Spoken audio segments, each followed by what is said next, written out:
సిటివిజం ప్రేక్షకులకు నమస్కారం.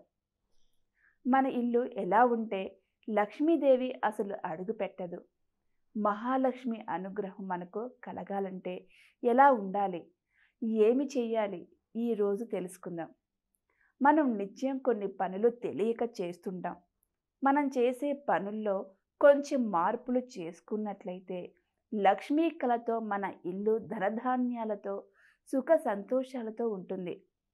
మన ఇంట్లో శుభ్రంగా ఉంటే మాత్రమే శ్రీ మహాలక్ష్మి అనుగ్రహం కలుగుతుంది. కొందరి ఇళ్లలో స్త్రీలు ఎప్పుడూ వాదన చేస్తూ రోదిస్తూ ఉంటారు. అలాంటి వారి ఇంట లక్ష్మీదేవి అడుగు పెట్టదని శాస్త్రవచనం. మరికొందరు ఎంగిలి గిన్నెలు, కంచాలు వంటి వాటిని రాత్రిపూట కడగకుండా అలాగనే పెడుతుంటారు. ఇలా ఎంగిలి కంచాలు ఇంటిలో ఉన్నప్పుడు ఆ లక్ష్మీదేవి మన ఇంట్లోకి ప్రవేశించదు.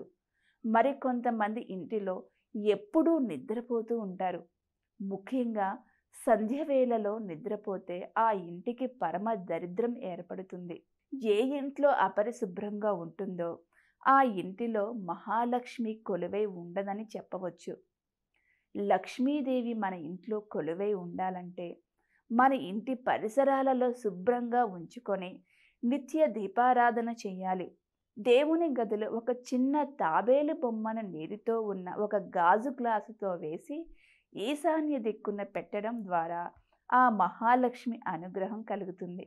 అలాగే తామర ఒత్తులతో దీపారాధన చేయడం ద్వారా ఎన్నో ఏళ్ల నుంచి బాధిస్తున్న దరిద్రం వెళ్ళిపోతుంది. ప్రతిరోజు సంధ్యా సమయంలో తామర ఒత్తులు గుమ్మానికి ఇరువైపులా వెలిగించాలి. అంతేకాకుండా 13 తామర ఒత్తులు కలిపి ఒక వత్తిగా తయారు చేసుకోవాలి.